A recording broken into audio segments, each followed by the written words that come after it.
التنمر اتمنع بقرار رسمي سنة 1982. المصريين بقى سنة 1982 ويوم يساوي. قول يا حلو قول، قول يا حلو قول، قول يا حلو قول، قول زي ما تقول والله. الحكم نفسه حتى يعني مع احترامي ليه وزنه زايد جدا، صعب جدا في اسلوبه وفي التعامل مع اللعيبه، الفاولات بتبقى باينه جدا.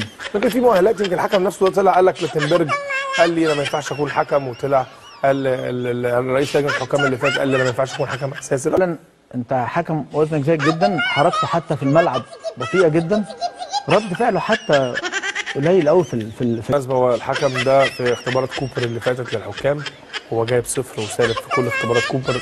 تقريبا حضراتكم عارفين طبعا اكتر مني 100 مره اختبارات كوبر دي اختبارات اللياقه، معظمها كلها اختبارات لياقه. بص انا بقول لك على حاجه ما كنتش اعرفها ان هو جايب صفر، بس بقول لك هو باين في الملعب. احنا لعيب الكوره وكابتن محمد عارف، انت بتنزل الملعب بتبقى شايف الحكم، عارف الحكم، لا الكلام ده ما بيبقاش. انت لما تتفرج حتى في الدوريات في الوطن العربي هتلاقي جايبين حكام، لا منظر الحكم حتى حاجه تفرح يعني.